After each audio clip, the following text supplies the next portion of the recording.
Lesson 23, Section 2, Congressional Reconstruction. As 1865 came to a close, President Johnson announced that Reconstruction was over. The Southern states were ready to rejoin the Union.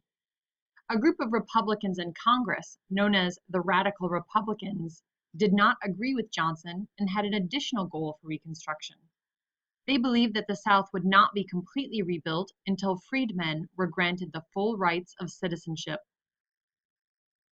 Radical Republicans wanted the federal government to take a more active role in Reconstruction, a role that would involve tougher requirements for restoring Southern governments. In the House of Representatives, Thaddeus Stevens of Pennsylvania led the Radical Republicans, and in the Senate, they were led by Charles Sumner of Massachusetts. Early in 1866, Radical Republicans joined with more moderate lawmakers to enact two bills designed to help freedmen. The first extended the life of the Freedmen's Bureau. The second was the Civil Rights Act of 1866, which struck at the black codes by declaring freedmen to be full citizens with the same civil rights as whites. Civil rights are the rights guaranteed by the Constitution to all people as citizens, especially equal treatment under the law. Johnson declared both bills unconstitutional and vetoed them, but an angry Congress overrode his vetoes. The 14th Amendment. To further protect the rights of African Americans, Congress approved the 14th Amendment, which granted citizenship to all people born or naturalized in the United States. It also guaranteed all citizens the equal protection of the laws, which meant that state governments could not treat some citizens as less equal than others. President Johnson opposed the 14th Amendment and called on voters to throw Republican lawmakers out of office. Instead, Republican candidates won a two-thirds majority in both houses of Congress in the 1866 election. From then on, Congress controlled Reconstruction.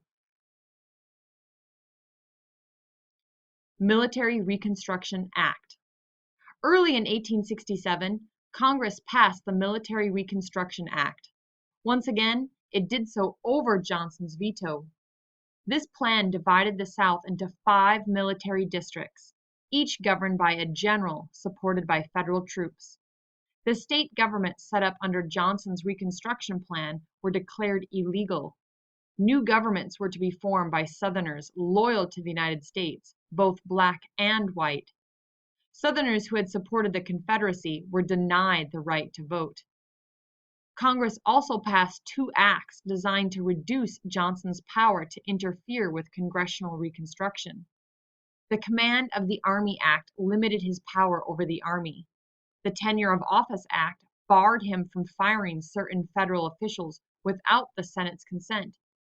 President Johnson blasted both laws as unconstitutional, and to prove his point, he fired one of the officials protected under the Tenure of Office Act.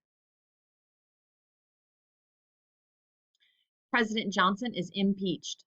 The House of Representatives responded to Johnson's challenge by voting to impeach the president. Besides violating the Tenure of Office Act, the House charged that Johnson had brought the high office of the President of the United States into contempt, ridicule, and disgrace, to the scandal of all good citizens. During his trial in the Senate, the president's lawyers argued that Johnson's only crime had been to oppose Congress. If he were removed from office for that reason, they warned, no future president will be safe who happens to differ with the majority of the House and Senate. Two-thirds of the Senate had to find the president guilty to remove him from office. Despite heavy pressure to convict him, 7 Republicans and 12 Democrats voted not guilty. Johnson escaped removal from office by 1 vote, but he had lost his power. Sharecropping. While Congress and the president battled over Reconstruction, African Americans in the South worked to build new lives. Most former slaves desperately wanted land to farm, but had no money to buy it. Meanwhile, Former slave owners needed workers to farm their land but had no money to pay them. Out of the needs of both groups came a farming system called sharecropping. Planters who turned to sharecropping divided their land into small plots and then rented these plots to individual tenant farmers, farmers who paid rent for the land they worked. A few tenants paid the rent for their plots in cash, but most paid their rent by giving the landowner a portion of what they raised. This payment of crops was called a share and was usually about a third or a half of the tenant's crop. Sharecropping looked promising to freedmen at first. They liked being independent farmers who worked for themselves. In time, they hoped to earn enough money to buy a farm of their own.